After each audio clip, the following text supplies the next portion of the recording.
बिस्मिल्लाहिर्रहमानिर्रहीम। अस्सलाम वालेकुम स्टूडेंट्स। आज हम दो मैगज़ीम्स को डिस्कस करेंगे। Where equities are equal law must prevail, where equities are equal prior and time shall prevail.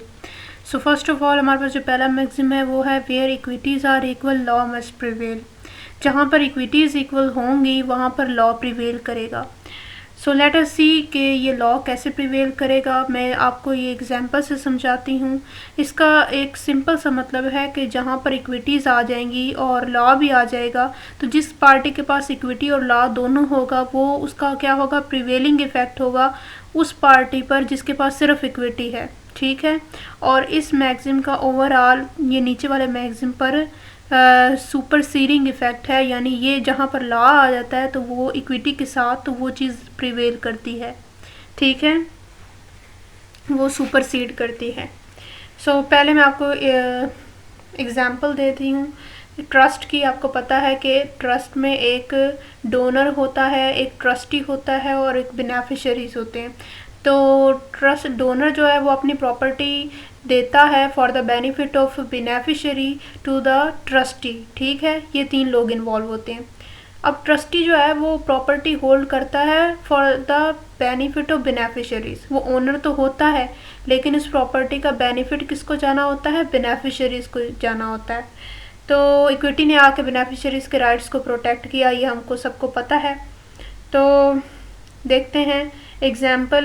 Let's suppose के एक ट्रस्टी था, उसके पास एक प्रॉपर्टी थी जो उसने किसी को बेच दी। ठीक है, अब मैंने आपको बताया कि वो ट्रस्टी जो है उसके पास प्रॉपर्टी थी पर for the benefit of beneficiaries थी। ठीक है, वो ओनर था लेकिन वो बेनिफिट्स जो थे उस वो नहीं ले सकता था, वो फॉर द बेनिफिशरीज थे।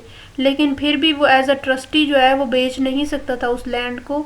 लेकिन उसने क्या किया, उसने मतलब है किसी को फ्रॉड किया और वो बेच दी। ठीक है, प्रॉपर्टी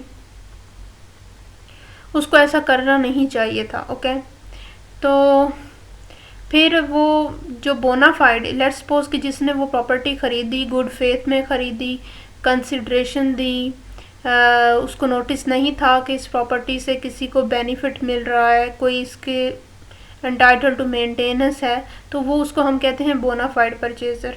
अब आप देख सकते हैं कि इस केस में जहाँ पे ट्रस्टी ने प्रॉपर्टी को बेचा है एक बोनाफाइड परचेज़र को और बेनिफिशरीज़ के राइट्स की वायलेशन की है। ठीक है, अब बेनिफिशरीज़ और बोनाफाइड परचेज़र इन दोनों को हम कह सकते हैं कि ये दोनों इक्विटेबल हैं, मतलब इन दोनों के पास इक्विटी एग्जिस्ट कर रही है कि ये दोनों जो है इनका कोई कसूर नहीं है, ये गुड फेथ में हैं और इन्होंने कुछ गलत नहीं किया। ठीक है, तो इनके दोनों के पास क्या है, इक्विटीज़।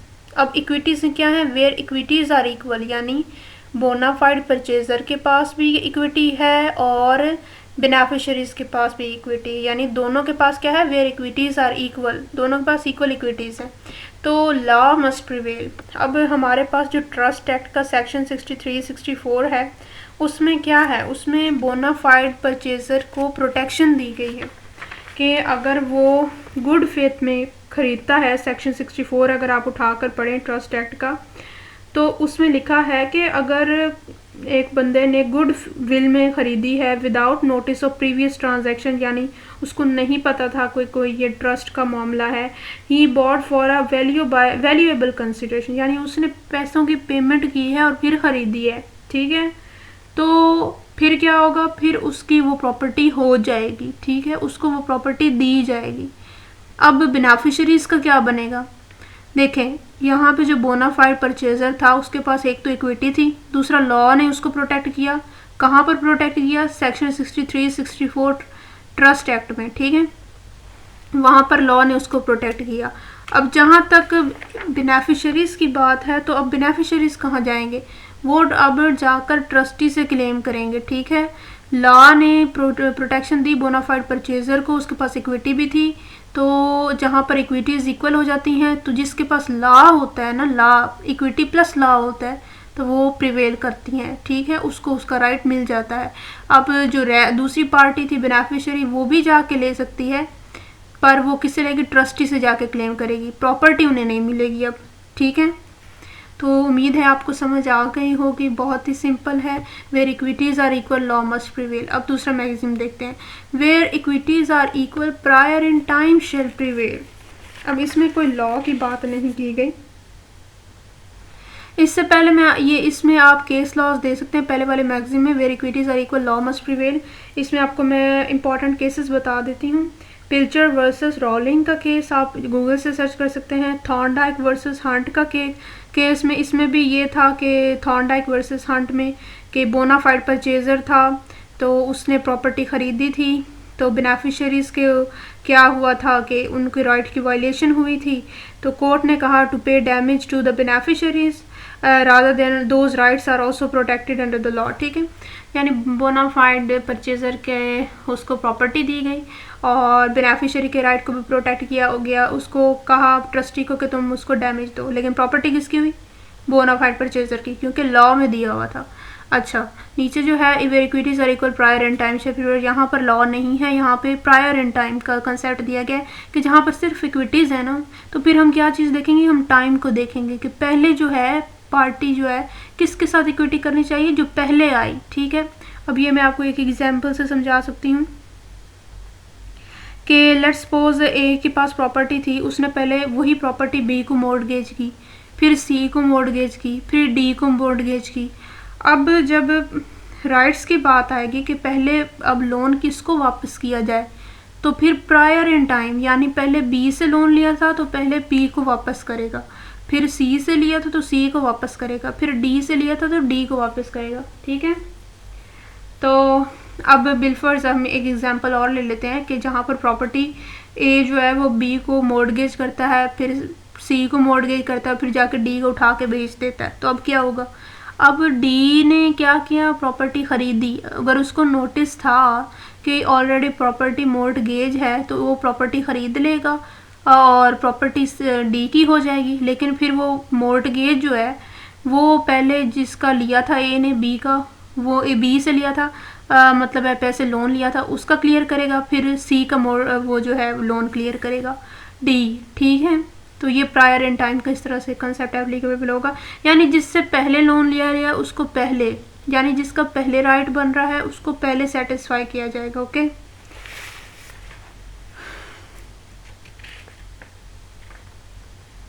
लेकिन अगर इसमें लॉ आ जाता तो फिर जिस इक्विटी पहले वाला हो जाती बात कि जिस पार्टी के पास इक्विटी प्लस लॉ था वो प्रिवेल करती, ना कि प्रायर इन टाइम। इसमें आपके पास मैं आपको इम्पॉर्टेंट केसेस बता देती हूँ, वो आपने गूगल से सर्च कर लेने हैं। राइस वर्सेस राइस का केस है, केव वर्सेस केव का केस है, ये आपके अपने पास नोट डाउन कर लें और सर्च कर लें। राइस वर्सेस राइस केस, केव वर्सेस केव केस, जो मैंने आपको प्रिंसिपल बताया है यही अप्लाई हो रहा है।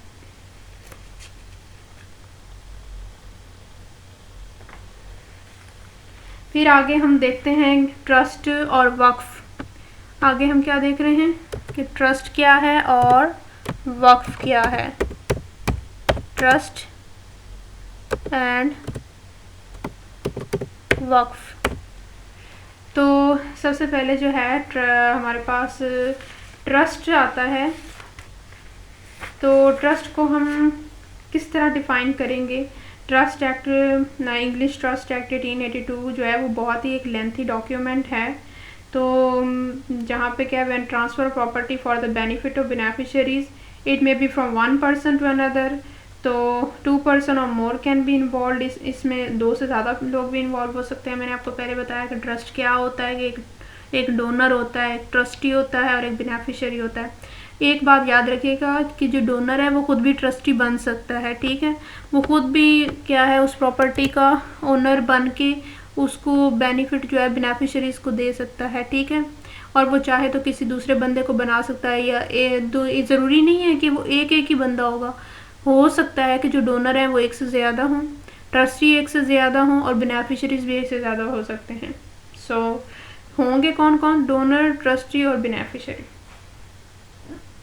अच्छा जी, तो सेक्शन 3 आप उठा के देखें ट्रस्ट एक्ट का, तो वहाँ पे आपको मैं सिंपल वर्ड्स में बता देती हूँ कि ट्रस्ट की डेफिनेशन क्या है। Trust is an obligation of property arised, supposed and accepted by owner.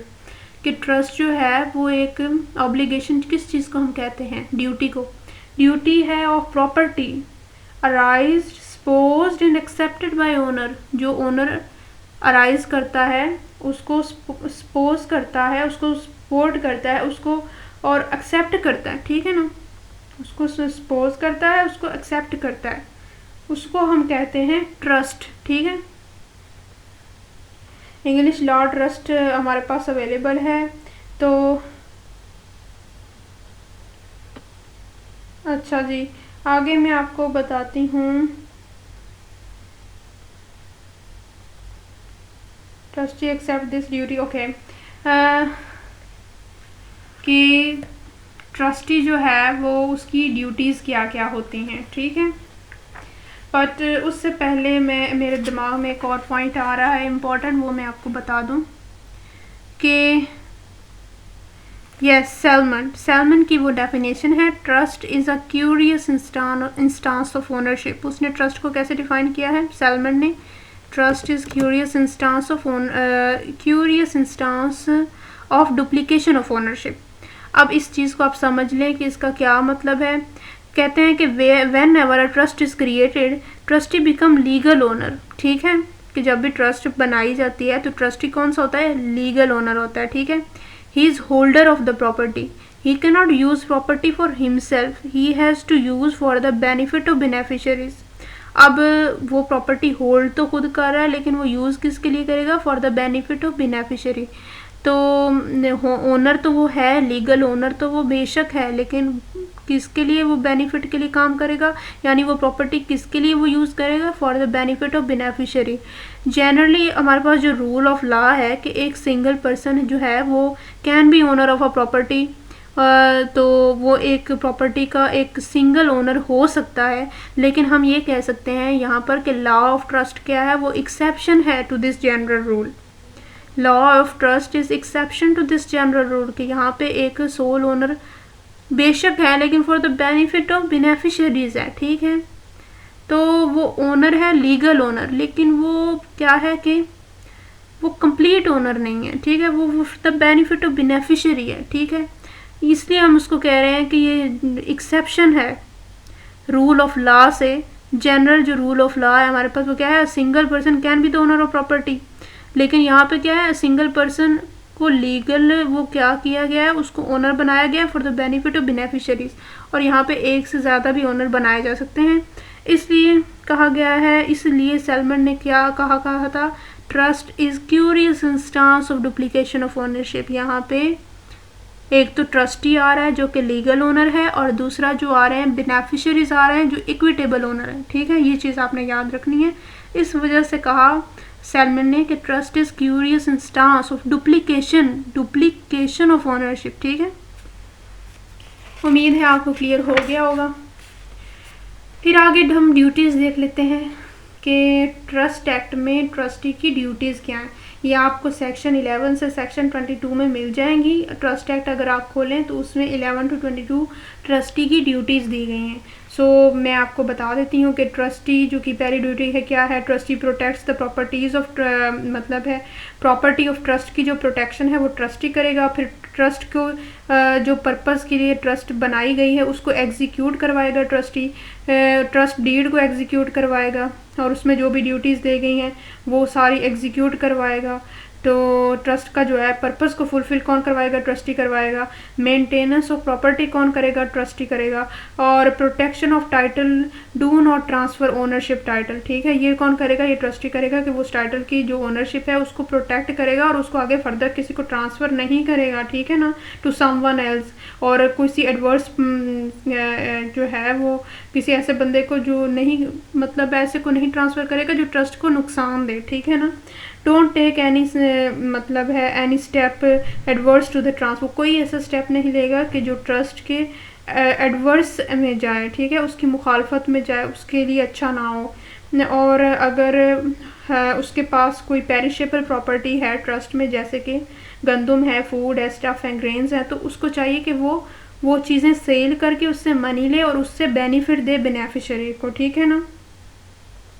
और उसको टाइमली सेल करे, ये नहीं कि उसको चीज़ें गल सड़ जाएं, गंदम ये चीज़ें ख़राब हो जाएं, तो फिर वो रखने का फ़ायदा नहीं है, उससे किसी को बेनिफिट नहीं हासिल होगा। इसलिए पेरिशेबल प्रॉपर्टी जो है उसको चाहिए कि वो विद इन टाइम उसको सेल करे, और so that he can get benefit and give them to beneficiary, ठीक है।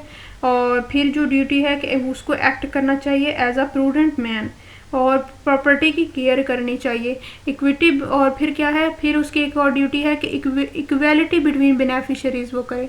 जो है ट्रस्टी, उसको चाहिए कि वो बेनिफिशरीज के दरमियान क्या करे, इक्वेलिटी करे। और फिर एक और ड्यूटी है कि मेंटेन रिकॉर्ड मेंटेन करे बुक्स का, अकाउंट मतलब बुक्स ऑफ अकाउंट्स जो होती हैं, जो रिकॉर्ड रखते हैं ट्रस्टी जो है, मतलब है रीज़नेबल टाइम का जो है वो रिकॉर्ड रखना पड़ता है कि क्या क्या हुआ ट्रस्ट में, पैसे कहाँ कहाँ खर्च हुए, मतलब है बेनिफिशरीज़ के किस तरह से उसने फ़ायदे के लिए यूज़ किया। तो वो एक रिकॉर्ड होता है कि उसको रिकॉर्ड मेंटेन करना पड़ता है। फिर राइट्स ऑफ ट्रस्टी क्या हैं, ये सेक्शन 31 से आगे प्रोवाइडेड है, आई थिंक 49 तक है, आप चेक कर लीजिएगा। तो उसमें जो है राइट्स दिए हुए हैं। राइट्स ऑफ ट्रस्टी में सबसे पहले तो ये आ जाता है कि अगर उसने अपने से कोई पैसा लगाया है ट्रस्ट में, अपनी जेब से लगाया, तो उसको क्या किया जाएगा, रीइम्बर्समेंट ऑफ मनी किया जाएगा, ठीक है ना। जो उसने अपने से खर्च किया उसको वो पैसा रिटर्न किया जाएगा, वापस किया जाएगा। फिर उसने अगर कोई काम किया ट्रस्ट में, खुद कोई काम किया है, तो उसको स्टिपेंड मिलेगा, ठीक है ना, उसको वो पैसे मिलेंगे जिसका उसने काम किया ना, ठीक है। फिर वो राइट है उसके पास to apply to court for the opinion in management of property, कि वो कोर्ट से भी ओपिनियन ले सकता है कि वो प्रॉपर्टी की मैनेजमेंट किस तरह करे, ये भी उसका एक राइट है। फिर right to settlement of accounts है उसके पास, राइट टू टाइटल डीड है, तो राइट टू कंपनसेशन है, जो अभी आपको मैंने बताया कि अपने से पैसे खर्च करेगा तो उसको वो मिलेंगे, उसको कंपनसेट किया जाएगा। तो ये तो कुछ हो गए राइट्स ऑफ ट्रस्टी। फिर आगे हम देख लेते हैं इनएविटेबल सर्कमस्टांसेस, कि अगर कोई खुदा ना खास्ता कोई बुरे हालात आ गए हैं, उसमें ट्रस्टी अपने से कुछ लगाता है, तो वो बता दिया मैंने आपको, रीइम्बर्स आ जाएगा, रीइम्बर्स होगा, उसको रिटर्न किया जाएगा। तो अगर वो चाहे तो वो फर्दर किसी ट्रस्टी को अपॉइंट भी कर सकता है, ये चीज़ भी आपने याद रखनी है। हाँ, in English law trust is also revocable when ever you want, ठीक है। इंग्लिश लॉ में एक चीज़ है कि ट्रस्ट जो है वो रिवोकेबल होता है, उसको आप जब चाहें मतलब है ख़त्म कर सकते हैं। लेकिन वक्फ में जो है वो जनरली ऐसे नहीं होता, आई एम सेइंग जनरली ऐसे नहीं होता।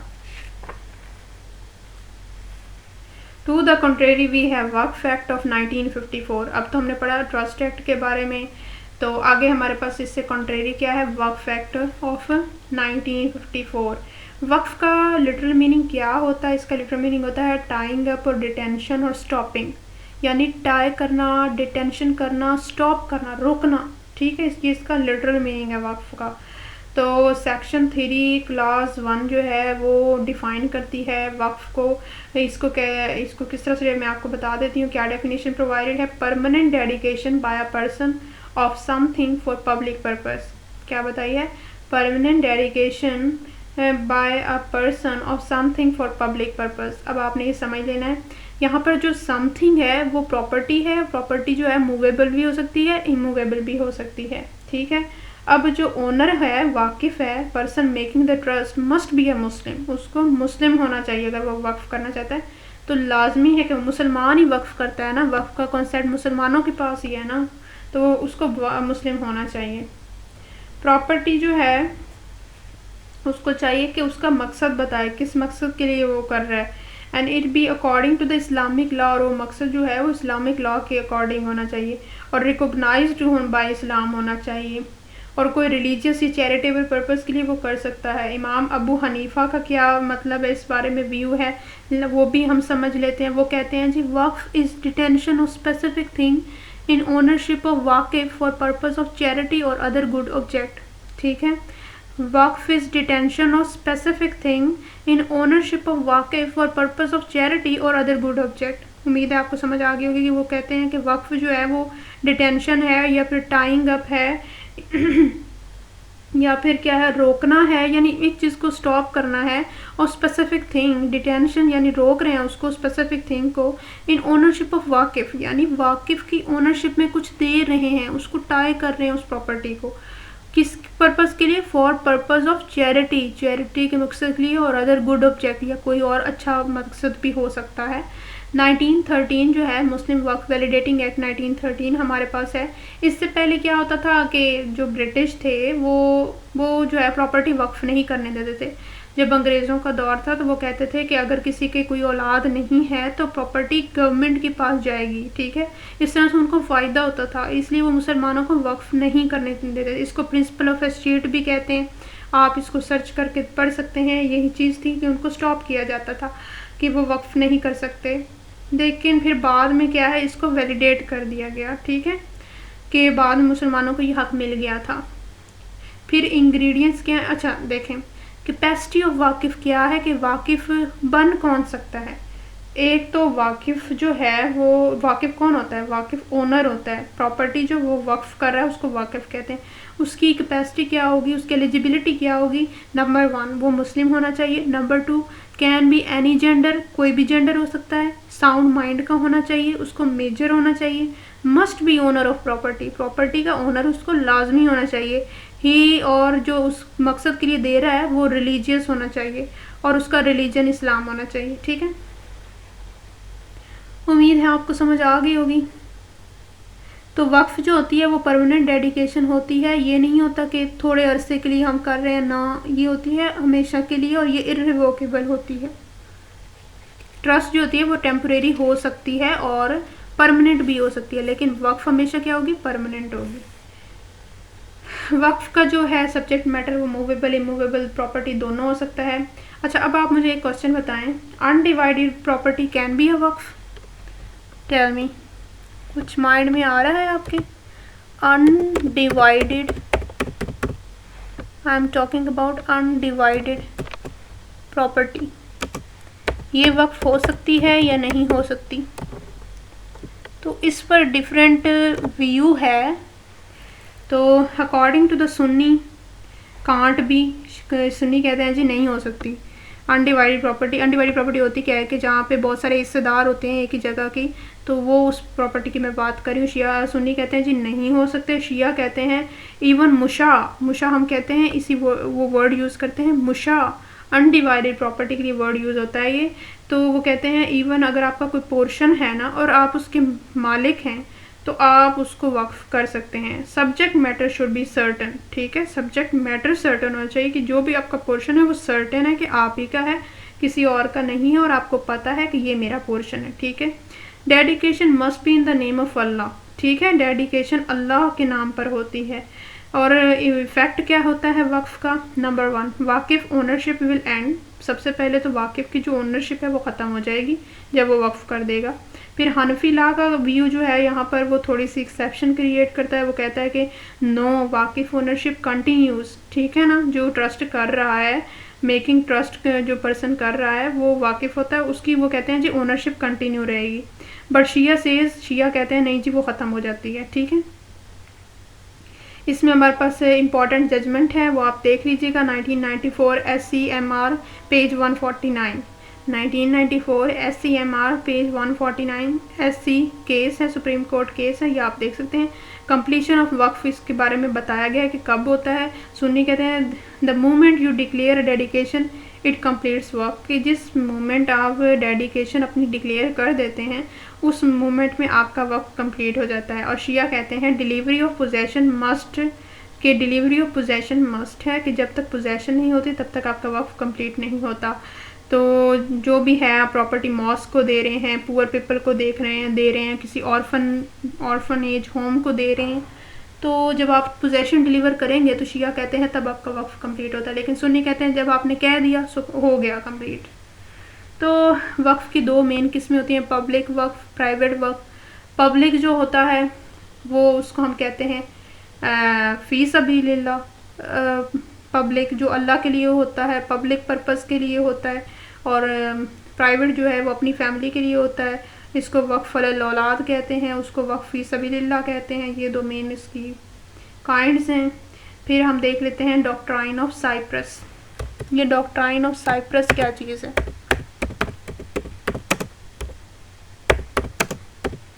डॉक्ट्राइन ऑफ साइप्रस, देखें जी, इसकी एप्लीकेशन है मुस्लिम लॉ में भी, इंग्लिश लॉ में भी इसकी एप्लीकेशन है, डॉक्ट्राइन ऑफ साइप्रस की। ये साइप्रस का मतलब होता है एज नियरली एज पॉसिबल। जब अगर किसी बंदे ने वक्फ किया है तो वो अब पर्पस फुलफिल नहीं हो सकता किसी वजह से, जैसे कि कोई लॉ बन गया या कुछ ऐसा हो गया कि वो पर्पस फुलफिल नहीं हो सकती, तो फिर कोर्ट क्या करेगी, उस वक्फ की इंटरप्रिटेशन करेगी, उसके पर्पस को थोड़ा सा रद्द बदल किया जाएगा उसमें, और उसको वक्फ को पूरा करने के लिए जो है, या फिर इंग्लिश लॉ में ट्रस्ट को पूरा करने के लिए एज नियरली एज पॉसिबल का कंसेप्ट अडॉप्ट किया जाता है, जिसमें जितना हत्तल इम्कान, जितना करीबन हो सके, जितना करीब यानी उसी मकसद के करीब तर, मतलब उसी के नज़दीक जितना के पॉसिबल हो सके, वो उस पर्पस को थोड़ा चेंज कर देता है कोर्ट, उसको इंटरप्रेट कर देता है, ठीक है ना। ये गिफ्ट में हो सकता है, विल में हो सकता है, ट्रस्ट में हो सकता है, मतलब जो उनका जो पर्पस होता है उसको थोड़ा सा इंटरप्रेट कोर्ट कर देती है और उसको पॉसिबल करवा दिया जाता है, यानी उसको फुलफिल करने के लिए ट्रस्ट को, उसका मकसद जो है वो थोड़ा सा इंटरप्रेट कर दिया जाता है। इसको हम कहते हैं डॉक्ट्राइन ऑफ साइप्रस। साइप्रस का मतलब as nearly as possible. Purpose of trust can't be fulfilled. जब पर्पस ऑफ ट्रस्ट फुलफिल नहीं हो सकता तब क्या करती है कोर्ट, इंटरप्रिटेशन करती है उस मकसद की, उस पर्पस की, उसको थोड़ा सा चेंज करती है, एज नियरली एज पॉसिबल करती है और उस ट्रस्ट का पर्पस फुलफिल करवाया जा सकता है। अब आपको मैं एक एग्जांपल दे देती हूँ इसकी, फिर आपको ज़्यादा अच्छी समझ आ जाएगी। लेट्स सपोज किसी ने प्रॉपर्टी जो है वो दी थी, उसने कहा कि ये प्रॉपर्टी बेचकर इसके पैसे जो आएंगे वो एजुकेशन पर खर्च किए जाएं, जो भी इस एरिया के इलिटरेट यानी जो एडल्ट पीपल हैं जो पढ़े लिखे नहीं हैं उनकी एजुकेशन के लिए खर्च किए जाएं। अब देखें, लेट्स सपोज प्रॉपर्टी जो है बेच दी, पैसे आ गए, लेकिन अब जब वो हुआ ये सारा कुछ, तो वहाँ की जो एडल्ट पॉपुलेशन थी वो तो पढ़े लिखे हो गए। लेट्स सपोज एग्जांपल ले रहे हैं, तो अब क्या होगा, अब तो वो पर्पस पहले ही फुलफिल हो गया, ठीक है। अब वो पर्पस यानी जो था वक्फ का वो नहीं फुलफिल हो सकता, क्योंकि अब एजुकेशन जो है वो एडल्ट के पास आ गई है, वहाँ के एडल्ट पीपल के पास आ गई है, तो अब कोर्ट क्या करेगी, वो अब चिल्ड्रन की एजुकेशन के लिए कर सकते हैं, ठीक है ना। तो इस तरह से थोड़ा सा मकसद को इंटरप्रेट कर दिया जाएगा और वो पर्पस ऑफ द ट्रस्ट और पर्पस ऑफ द वक्फ जो है उसको पूरा करवाया जाएगा। ये नहीं कि उसका पर्पस ख़त्म नहीं करेंगे, वो पर्पस पूरा करेंगे थोड़ी सी इंटरप्रिटेशन से। इसको हम कहते हैं doctrine of cy pres. Cy pres means as nearly as possible. उम्मीद है आज का लेक्चर आपको समझ आ गया होगा। इक्विटी का मैंने बहुत कुछ आपको एक्सप्लेन कर दिया है, सारे लेक्चर्स में बहुत सी चीज़ें मैंने आपको बताई हैं। आपको चाहिए, अगर आपको इक्विटी के स्टूडेंट हैं तो आप ये सब मेरे लेक्चर को नोट कर सकते हैं, पॉइंट्स की शक्ल में मैंने बहुत इजीली चीज़ें बताई हैं जो आम जो है रूटीन में चीज़ें समझ नहीं आती वो मैंने आपको इजीली एक्सप्लेन कर दी हैं, कंसेप्ट्स क्लियर कर दिए। तो अगर आप ये नोट्स बना लेते हैं, मेरे लेक्चर सुन के पॉइंट्स बना लेते हैं अपने पास, तो it will be very useful for you in your exam. And best of luck. Please like and subscribe my channel और मुझे अपनी दुआओं में याद रखें और इस चैनल को जितना हो सके लोगों तक फैलाएं ताकि उनकी हेल्प हो। मेरा एक ही मकसद है कि मैं लोगों की हेल्प करूं, ठीक है। और बाकी मुझे किसी से कुछ नहीं चाहिए, बस मुझे जो भी चाहिए वो अपने अल्लाह से चाहिए और मेरी उम्मीदें मेरे रब से हैं। So thank you all. खुदा हाफिज़। अल्लाह आपको सबको हिफ्ज़ व अमान में रखे।